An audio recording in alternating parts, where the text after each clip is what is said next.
How does this work again? So I just got back home from a little skiing trip. Didn't even get eaten by a bear. Didn't even break a bone, by the way, for what it's worth, which is kind of nice. But this is my very first game of StarCraft 2 that I'm having a look at in over a week. The videos that have been going up on the channel, they've been prepared in advance. I scheduled those to go live automatically, so I haven't really been as active in the YouTube comment section and reading all of your messages and all that. But anyways, getting back into that right now. The first game I'm gonna have a look at is a recommended series of Zerg versus Protoss, a best-of-3, where in game number 1 we're finding ourselves on the map Dragon Scales. And spawning right here in the bottom right-hand corner, playing with the blue Zerg drones. Those are not drones. We're looking at Astrea's main Nexus. Astrea, by the way, a Protoss player, contrary to popular belief. His opponent in the opposite corner, playing here with red Zerg drones. Or I guess I should say red Protoss pieces. We're looking at Rattata's main hatchery. Or what? Did the meta change while I was away? I would be very surprised if we have such a significant shift in the early game meta. This is certainly unorthodox. Let's leave it at that. Rattata's gonna scout this with an Overlord right now, and he sees, wait a second. Don't you have a proper wall off to make right over here on top of that high ground? I have seen this a couple of times before, but I gotta say, it's been years. It's been a very long time. Back in the day, what people used to do with a build like this, and I'm talking like, I want to say like 2015, 2016 or so, but I might be a couple of years off. Anyways, StarCraft, at this point, a bit of a boomer game, right? It's been around for a very long time. Yeah, okay, so I have seen this a couple of times before from Protoss players, and the idea, I believe, is to try and force a response out of the Zerg. Because when you're the Zerg in this scenario, and you see this, right? This is on the low ground, obviously. What do you do? What do you do? So I have seen roach pushes be aggressive or be effective against this sort of thing way long ago. However, Astrea has already gone for a robo facility. If he decides to go straight into, an immortal here, I think he's trying to bait out the response here from Rattata, but that's already a little bit funny. Nice little bit of movement here, of course, with those two adepts. Okay, no Roach Warren coming up. What are we gonna make out of this robo? Okay, it is gonna be an immortal, yeah. So Astrea at this point is crossing his fingers and he's hoping that his opponent is going for a bit of a Roach opener. Sadly, right here for him, none of that is the case. Rattata only just now going to resaturate that main gas geyser. So I guess, yeah, now with the metabolic boost finishing up, this is certainly not out of the ordinary. He's got a group of Zerglings, but that is just a response to seeing those first couple of units. This is a big wall as well, isn't it? Or like a big gap in the wall right over here. Sentry coming up too. Gateway in front of that pylon. Can the Zerglings even kill that? I think they might. Yeah, they're going to be able to force the council. Little bit annoying, that's for sure. Alternatively, right now, I guess... Oh, he's gonna show the Immortal as well. That really surprises me, actually. Alternatively, what you can use the Immortal for is a timing attack, especially when you go for a Sentry. Of course, this is played with the new multiplayer balance patch, so units like the Sentry produce a little bit quicker, and there's a couple of small adjustments here and there. A Roach Warren does start up right now for Rattata, but... the main question you gotta ask yourself as a Zerg right now is, when do I stop making drones? And maybe right now that's the time right here, right? So he's got that Overlord. Oh, he's got that Overlord right over here. And he sees that one of the two gases in the natural is not taken. That alone is already a pretty big tell. Okay, one of them is going to be acquired right now. I would love to see Rattata scoot a little bit further forward with this Overlord, just so he can determine exactly what he's going up against. Because he's got to stop droning right now. Yeah, 45 drones is the absolute max I would recommend here. The Adept still being annoying, by the way. Actually getting a couple of kills right now as well. Good control here, but this is already a lot of lost mining time as well. Now we also have the Prism here to pick them up. These two Adepts have actually been doing a ton of work. So, two Adepts into Immortal production into a Prism.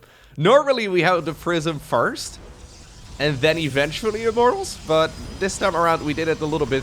So it's gonna be, yeah, it's gonna be a triple Immortal push. Rattata sees this as well. Astrea 100% knows that the Overlord is over here on that high ground, unless he's not paying attention in the early game, which would be very surprising. But this really does feel like an old school build. Remember those builds that MC used to win tournaments with? Like the 8 gateway triple Immortal pushes? These Immortal Sentry aggressions? How many gateways do we have? Okay, so we've got 5 right now, 2 more coming up. 5 plus 2.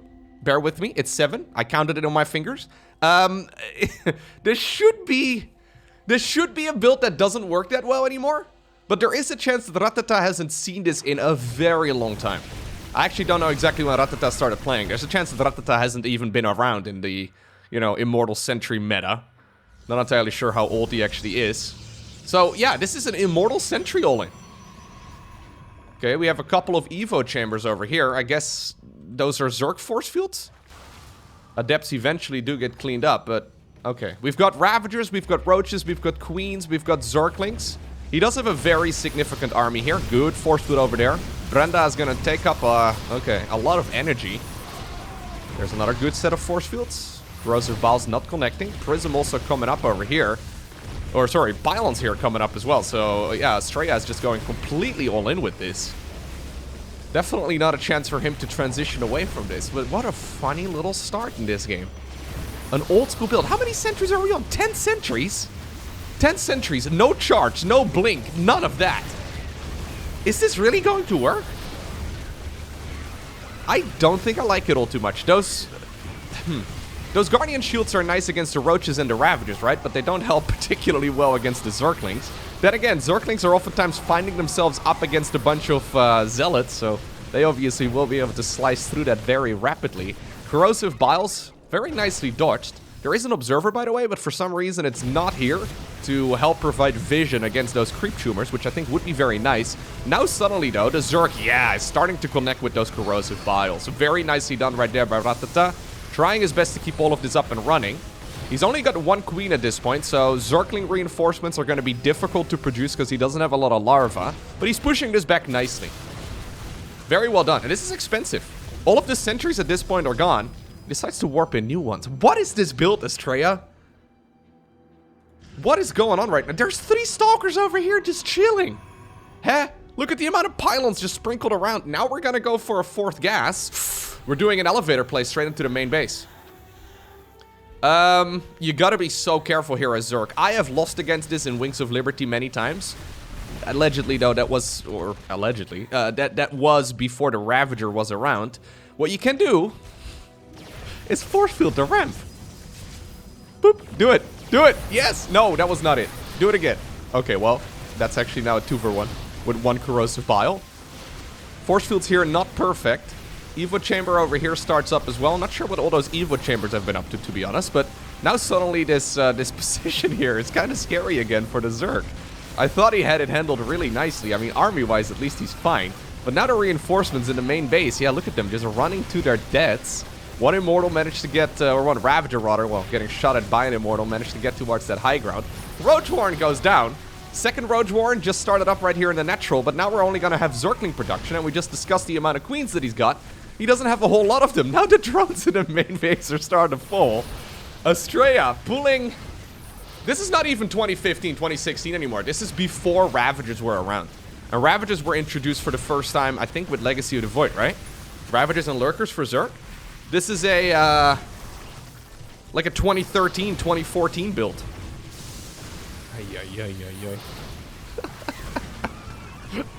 Can't believe this actually worked.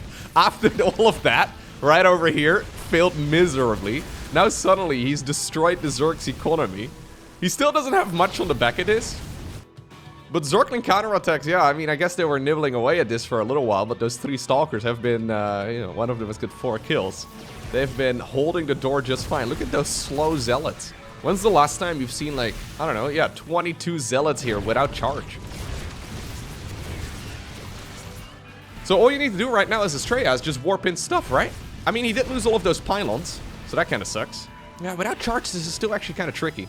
It's just that the work account is so heavily in favor here of the Protoss now that his economy is just through the roof.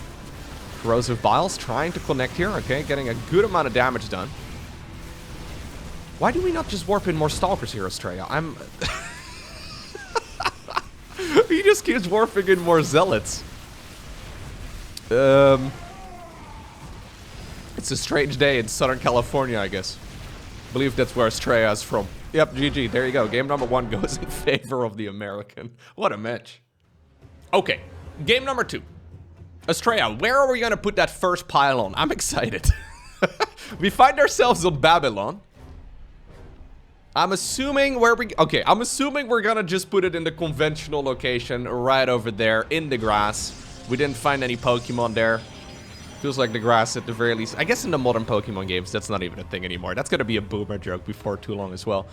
Anyways, I just looked it up. So, according to Liquipedia, Astrea ended the Wings of Liberty era with rank 4 in Grandmaster League. So, Astrea is certainly very familiar with the Wings of Liberty meta and the strategies that were popular back in the day.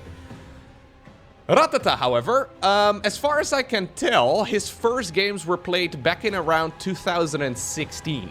So there's a very good chance that Rattata is not familiar with the, well, the meta of StarCraft 2 12 years ago. And because of that, maybe that's the first time we've seen a build order like that. That was really weird and really strange. And I actually think his response was excellent. All you needed to do, though, all you needed to have was a couple of Ravages in the main base and prevent that from, well, happening. Obviously, these maps are still very new, so I can imagine that a lot of these players have not really played that many games on these maps just yet, but there's no denying that that was a bit of an old-school trick right there from Astrea. I'm always a fan, though, with the way that he approaches the game and the builds that he likes to pull off. Generally speaking, they're a little bit different than everybody else, but of course he competes at a very high level. Recently doing, for example, very well at Home Story Cup, and also actually doing very well at the Home Story Cup prior to that. Certainly one of the very best players from the North American region. Anyhow, what exactly are we gonna do? Whoa! Astrea, what? 1 minute and 50 seconds? And a third Nexus already went down. Now, what I love about this is that the Cybercore... the Cybercore also starts up... relatively early. Again, the maps are new. The maps are new. I mean, Rattata should pick up on the fact that there's something weird about this Cybercore. Because normally you'd expect it to finish up right now. He does not have vision right here of the third... Oh my god. He does not have vision of that third Nexus. That is so cheeky. Okay, Astrea. So Astrea is qualified for IEM Katowice, no? One sec. Yeah. So he is 8th when it comes to the EPT points right now. So he is certainly qualified for IEM Katowice, the World Championships. Pretty excited for that, though, because Astrea pulling out builds like this... I mean, he's always been a pretty creative player, right? So he's certainly capable of coming up with something funny. Did he not scout that right away? Oh, okay, he did see it. Rattata did just see that Nexus, so that's huge. What exactly do you do right now, though? Look at the timing, by the way. The third hatchery is not even halfway done, and the Nexus is already finishing up its first probe. Okay. Zerglings are starting up. Rattata goes for a Roach Warren. Probably scratching his head right now. He's like, wait a second. The StarCraft 2 rulebook states that you can't... Hold up right now. Can you... Huh? At least that's what I'm imagining. That's what I'm imagining is going through his head right now. This Adept here will probably get picked off for basically free. Maybe it can get 1 or 2 drones. Okay, no. Good control right there. And it does indeed get sniped. We do have 1 pylon over here in a good position, but not enough units here to defend against this just yet. Warp Gate research is being chronoed out. We have a couple gateways here in total, but honestly not that much. If that Nexus falls... Okay, I don't think this early game was really worthwhile here for Astrea. That being said... That being said, at this point, it's 44 probes for Protoss versus 30 drones. 29 drones right now, since he apparently started up a gas geyser or 2. Yeah, so he's only at a handful of workers. This is honestly still not a bad situation right now here for our American Protoss. If you look at the units lost, I mean, that's obviously not ideal. But there was a large army made by the Zerg that's just kind of gonna sit here, I guess, for now. Not really doing a whole lot. Obviously, for the time being, though, Rattata is going to be able to catch up in that work count very, very easily. But he should certainly not stop droning. He should certainly not stop making workers, because if he does, he's going to be in a lot of trouble. I think he probably wants to go at least until, like, 52. Something like that. It's difficult to tell, though. Here, once again, go those Adepts. We'll see at what point he starts making units. Maybe when the lair is done? Yeah, I don't think that would be a bad idea. Maybe go straight into, like, Roach Speed or something and just... My god, Brenda. Brenda can't catch a break. She wanted to put down a creep tumor a while ago. Okay, yeah. So he keeps droning here. You gotta be careful you don't overdrone, right? But maybe you can go a little bit further with the worker count than I thought you could. 52. Does he stop at 52? I swear I haven't seen this game. That would make me sound really smart. That's what I said, right? I think that's what I said. Oh my god. Loco, let's go. Anyways, third Nexus. So this third Nexus started up at 5-ish minutes. A little bit later than that. This was the norm back in the day. 5-minute third Nexus was definitely not unorthodox. Obviously, the meta has continued developing ever since then, but yeah, this is still kind of funny. Now we're going for an Adept push. We've got ourselves a Disruptor coming up as well. Observer already up in the air. What's difficult about this for Zerk, right, is that you're constantly on the back foot and you're constantly thinking, right? And as we've discussed plenty of times before, StarCraft players suck at thinking, man. We're not very good when it comes to thinking and playing a strategy game at the same time. This counterattack makes a lot of sense, yes. I think a Zerkling counterattack here is a great idea. Disruptor, coming out of the grass! First time he sees it, and, well, I don't think he did, actually. He sees it right now after he sees that massive blood splatter on the ground. That's when he notices the Disruptor. Anyways, Zerklings are gonna try and catch it. It gets recalled. And it gets out. That is a dirty one.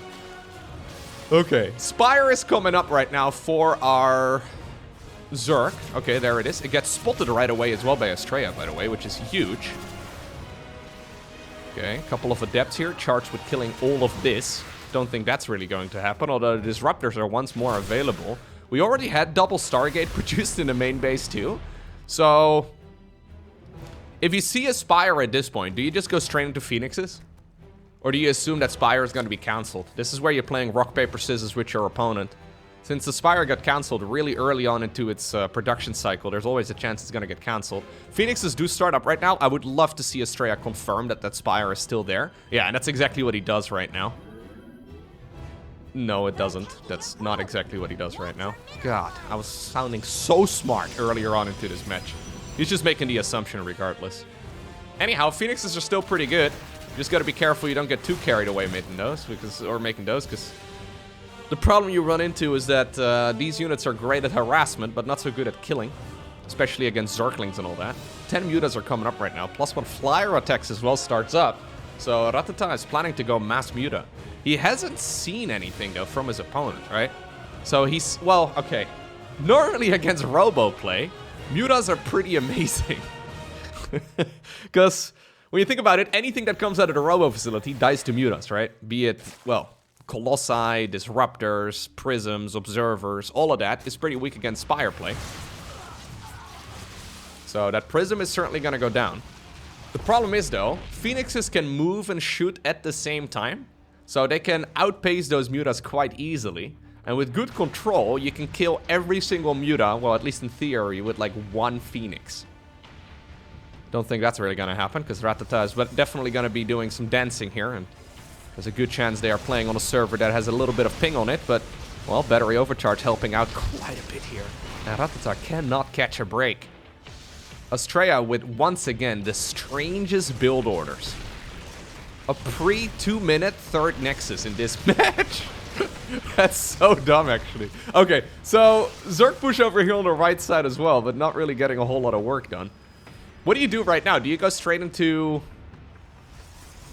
I don't know. I would probably go into a fleet beacon right now and start making carriers or something like that. Anyways, now we're picking off a couple of Ravagers on retreat. Lowko said, what about us not being good? Okay, well, you guys can fight, certainly. Corruptors are now also joining the fray. The idea behind them is to kill the Phoenixes, of course, but I'm not liking this ground battle here for the Zerk, and I'm not liking the air battle for the Zerk either. My god, it's such a... There's so many Adepts. Adepts are not conventionally used as part of main armies. And what's even more interesting is that this is Adepts without glaives. What in the world, man? Yeah, once again, an Astrea classic. Some of the most fun StarCraft 2 you can play. It takes about a decade to learn the rules of a game like StarCraft 2, but once you know them really well, you know them inside and out, suddenly you can start pulling off crazy stuff like this.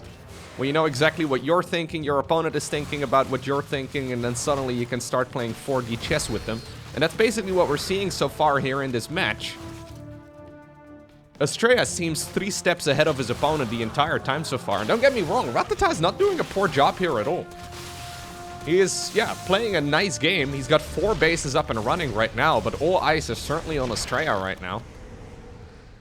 Anyhow, 4th hatchery here is done for Rattata. There's the fleet beacon. There's the +1 flyer attacks, but there's also the Zergling run by. Okay, so this could be the beginning of something here. He doesn't need to deal much damage, because all of these tricks that Astrea is going for here in this game so far, it's not very reliable, right? It's not cost-free either. You have to invest quite a bit into all of this. These units aren't particularly strong, and I can imagine trade-wise, yeah, things are pretty good still, but the Zerg economy is nothing to scoff at right now. Still roaming the map. Okay, now we're gonna warp in something a little bit better. I think Stalkers here, certainly not a bad choice. I would imagine we're gonna be going into carriers here very shortly as well, together with Blink. At least that's what I would do. Then again, you know that there's already Corruptors out, so maybe Void Rays would be a better choice. Maybe get some Void Ray upgrades as well. Anyhow, Stalkers on the ground. If he can counter this 4th base, if he can kill it, that would be massive. Ooh, once again, very nice bowling ball right there. Phoenix is going towards the left side of the map. We have 15 Phoenixes, 18 Adepts at the 11.5 minute mark. Oh no, okay. Those Disruptors, man, they're dealing so much damage. So what are we gonna do with the... What are we gonna do with the fleet beacon? That's my main question here. I would imagine you want to make use of it. What are we gonna do with the Twilight Council? Just make it? Zerglings? Oof.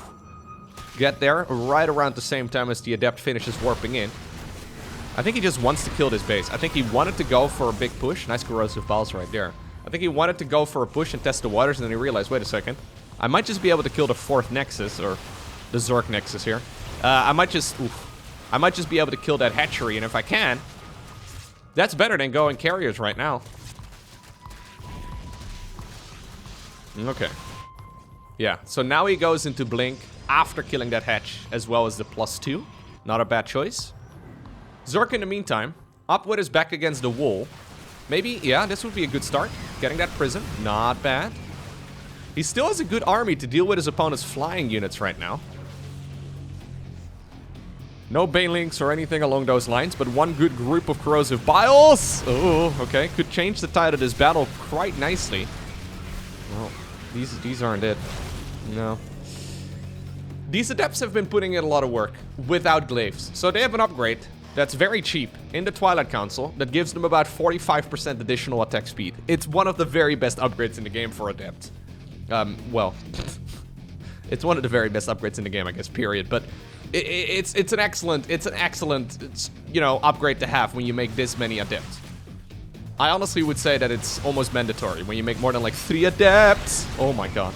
To go for the glaives research. But apparently Astrea doesn't need it. 3rd hatchery right now also falls. Those bowling balls are constantly going through that Protoss army. Corruptors here, caustic spraying down a Nexus. Okay, are they gonna get it? They will get it, but at what cost? You know what? That wasn't terrible. I think you probably remake the 4th base right now. Phoenix is going to town though on all of the Overlords. That's huge. Now they can also start picking up a couple of those drones relatively easily. They've got a lot of energy, of course, because they haven't been lifting in quite a while. Just like me, because I just got back home. Haven't been lifting myself either. Although skiing, I guess, is basically cardio, right? Does that count? I would say that, yeah, I think it counts. Rattata, no, he has had enough. He decides to GG out, and with that, it's Astrea who obtains the victory.